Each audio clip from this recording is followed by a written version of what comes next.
Começamos então nossa quaresma. Vão ser 6 semanas de preparação neste caminho. E hoje o Evangelho, neste primeiro domingo de quaresma, nos apresenta Jesus no deserto, sendo tentado pelo diabo. O que significam esses 40 dias? O que significa o deserto? O que significam essas tentações?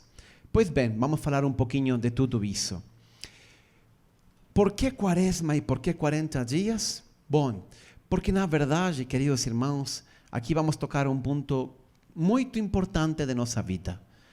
Para chegar ao céu e para realizar plenamente o plano de Deus para nossas vidas, não basta ser bom. Nós temos que aprender a resistir e a rejeitar a tentação. Muitas vezes nós enfrentamos a tentação e por isso Jesus nos quer dar exemplo de como vencer as tentações. Jesus foi homem igual que nós, um ser humano exatamente igual. Sentiu ele pressão, muita. Sentiu ele a tentação da carne, da sexualidade? Claro. Sentiu Jesus a tentação da inveja, da soberbia, do individualismo? Tudo isso ele experimentou. O que aconteceu foi que nunca ele cedeu à tentação. Ele sabia sempre dizer não. E este período de quaresma é um período de preparação, é um período de treinamento. Na mentalidade dos judeus, na antiguidade, existia muita tradição de ir ao deserto, de fazer jejum, dos 40 dias. Para começar, Noé passou 40 dias, quando Deus purificava a terra toda por aquele dilúvio. 40 dias passou também o povo de Israel pelo deserto. 40 dias passou também Isaías, quando estava fugindo de Israel, da rainha, pelo deserto. 40 dias foi sempre um símbolo de um período de purificação, de um treinamento, de uma provação de Deus. E isso acontece, e isso é bom em nossas vidas, porque nos prepara para vencer e para resistir às tentações. Por que o deserto? Bom, porque deserto é sinônimo isso, de vazio, de frio, de calor, de situações extremas, de ter que resistir à intempérie. Então, Jesus vai a fazer também ele sua própria experiência de jejum de 40 dias antes de começar a sua missão. Estamos justo nas portas da missão de Jesus, de começar ele a pregar por toda Galileia e Judeia. Pois bem, o que significam essas tentações que Jesus experimentou e que os evangelistas nos contam? Todos os evangelistas contam isto, Mateus, Lucas e Marcos. João não, João fala de outras coisas, mas os 3 evangelistas sinópticos, eles falam destas tentações. Acontece que na vida e na tradição católica, nós sempre reconhecemos que todas as raízes do pecado vêm de 3 partes, de 3 fontes. Já quem melhor lo expressou foi São João. São João, na sua carta, na primeira carta de João, ele falava assim: todo o que há no mundo é concupiscência da carne, concupiscência dos olhos e soberba da vida. O que significa isto? E vou mostrar-lhes como isto se repite constantemente na Bíblia e em toda a tradição da igreja. A primeira delas, diz João, é a tentação da carne. Ao igual que a primeira tentação de Jesus. Estava ele jejuando, estava passando fome, estava passando necessidade, e o demônio aparece e fala: você pode converter estas pedras em pão? Ele seguramente estava com muita fome. Então, lógico, isso era uma tentação. A um nível mais profundo, a tentação de convertir as pedras em pão é, no fundo, a tentação da carne. Igual como fala João, a concupiscência da carne, ou seja, a atração pelo prazer. Nós chamamos isso, quando é um vício, de hedonismo, aquele que busca em todo o prazer. Entra nesta categoria de tentações tudo o que tem a ver com a carne. A gula, a tentação do prazer da preguiça, o prazer em mau sentido, não? Todo o que tem a ver com pecados da sexualidade, tudo isso está aí dentro. É a tentação que nós experimentamos de fugir do sofrimento e buscar o prazer. Quantas coisas no mundo de hoje se vendem desse jeito? Você compra este produto e vai experimentar isso, o prazer, não? O mundo nos seduz constantemente com esta coisa do prazer. E os prazeres, obviamente, entra também os vícios mais graves. Aí entra o álcool, aí entra a droga, aí entra todas essas coisas que depois se convertem em grandes karmas e vícios para as pessoas. ¿Por quê? Porque não souberam rejeitar a tendência ao prazer. Essa é a primeira tentação. E essa é a mais simples. Depois o diabo, diz o Evangelho, levou Jesus a um monte muito alto e lhe mostrou todos os reinos do mundo. E falou assim: olha, tudo isso te darei, se você me adora. Esta é a tentação dos olhos. João falava a concupiscência dos olhos. O que significa isso? Aquilo que você não possui, mas gostaria de possuir. Então, a tentação dos olhos. Um carro, eu quero isso. Eu quero uma casa, eu quero isso. Enfim, tudo. Aí vem outros. Aí estou falando do consumismo, não? O consumismo que nos leva sempre a comprar e a consumir tudo o que se nos oferece, porque não temos resistência contra a tentação dos olhos, contra a concupiscência dos olhos. Mas quando ele se converte em um vício mesmo, em um pecado, está o roubo, está a corrupção, está a lavagem de dinheiro, está tudo o que é possuir aquilo que não é seu.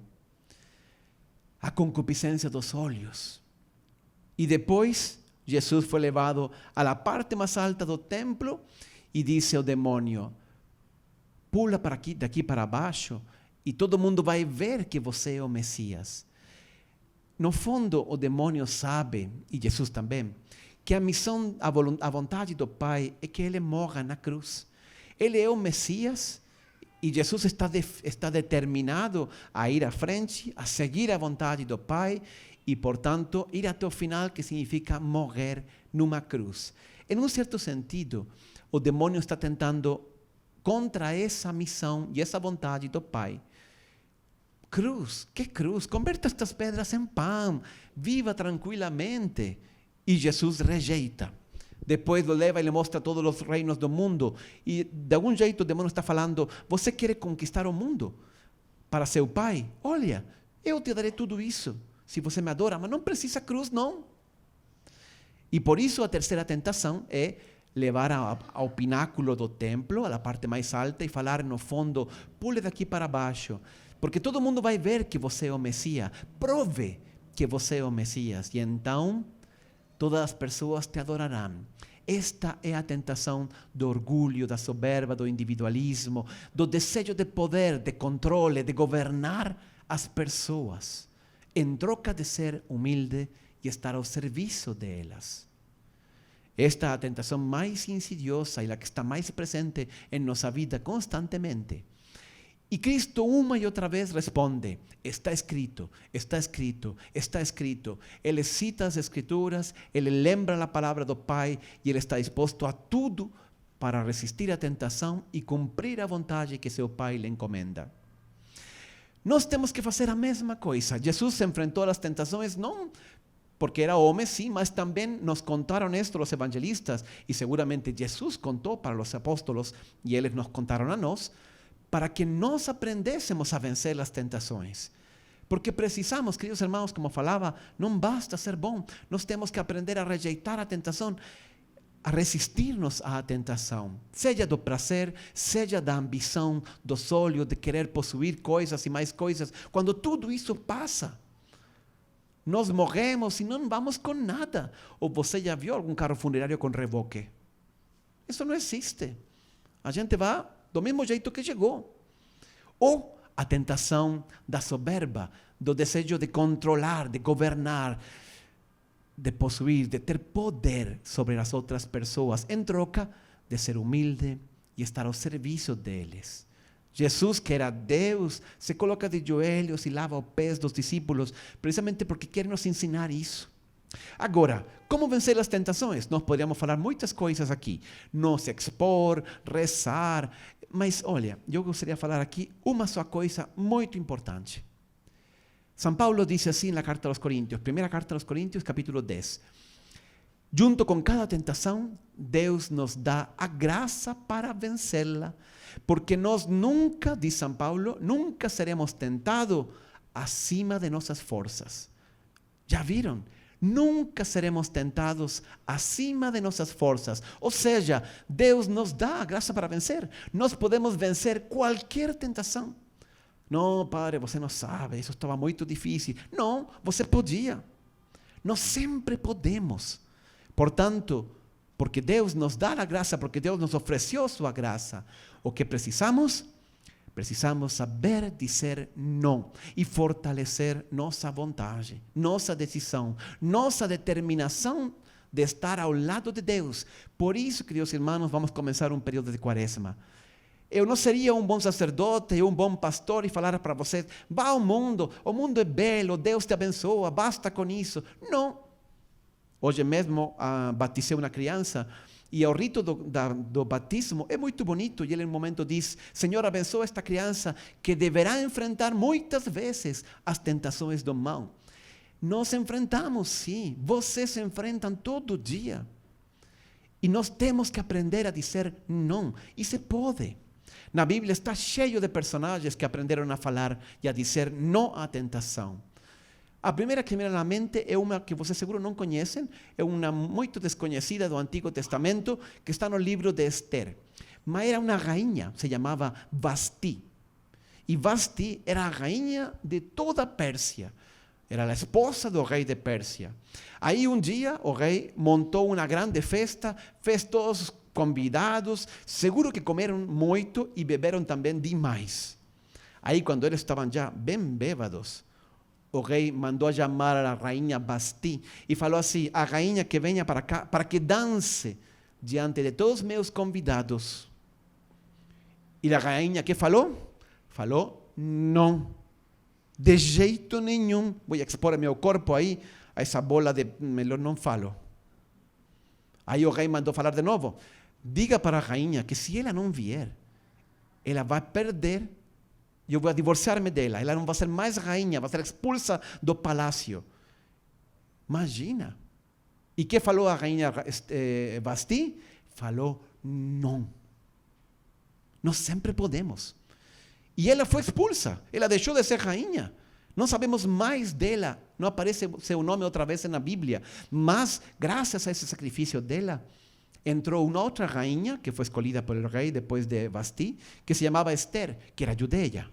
E ela salvou o povo de uma morte segura. E esse era apenas um exemplo. Outro, Daniel. Daniel era um judeu. Foi capturado por Nabucodonosor e levado à corte em Babilônia.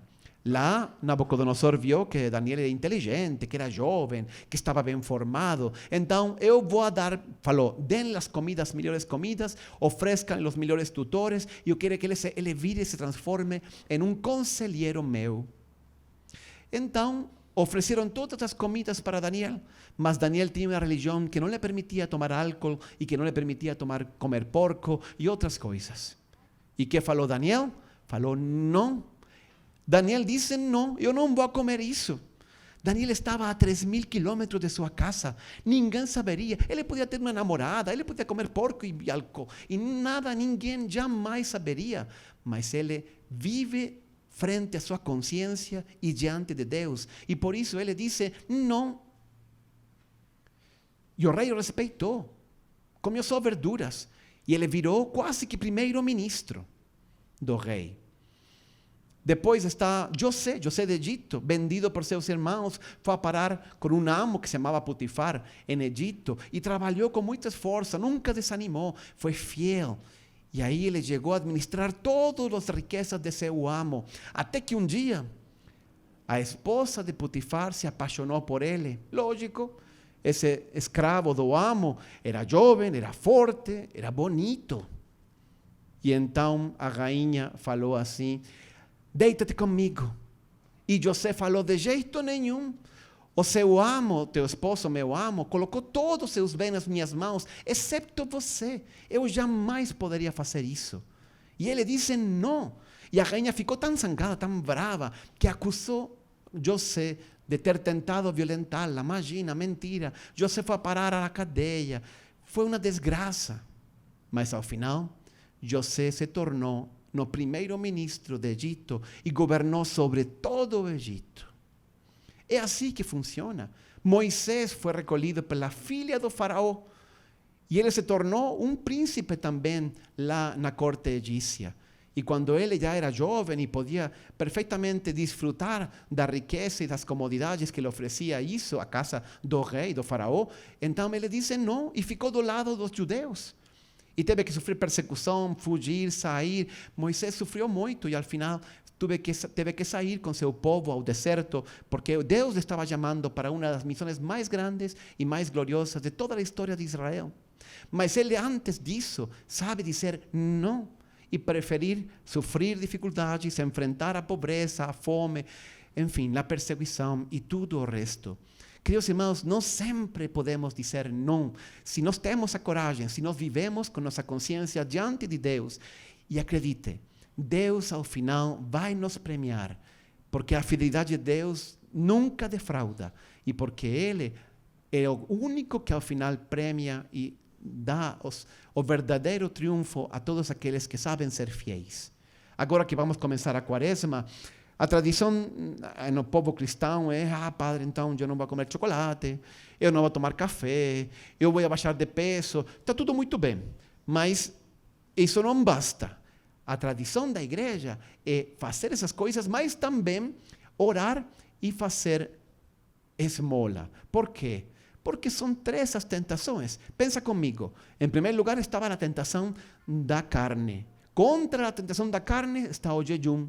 Tudo isso que nós acostumamos, fazer um sacrifício. Faça um propósito agora, comece, viva estas 6 semanas fazendo e oferecendo por Deus algum sacrifício. Mesmo que às vezes nos exija, mas é assim que aprendemos a dizer não à tentação.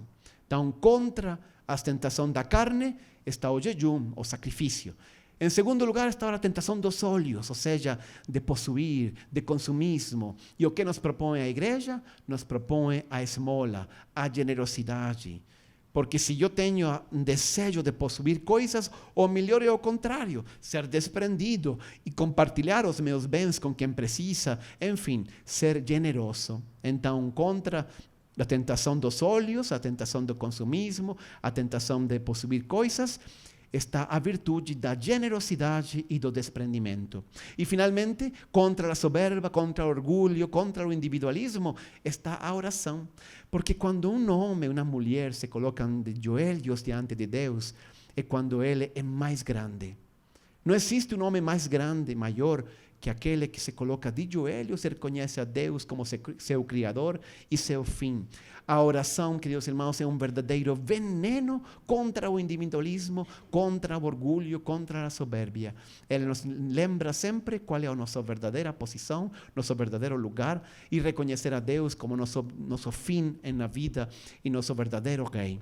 Vamos pedir a Deus e a Nossa Senhora Santíssima que também nos ajudem a fazer esta caminhada que hoje começamos da quaresma para chegar mais santo e mais puros. Como dizia São Paulo a Timóteo, seu discípulo, Timóteo, conserva-se puro. Nós podemos, mas nós precisamos também nos purificar do mundo que de algum jeito ele vai se apegando a nossa alma, a nosso coração.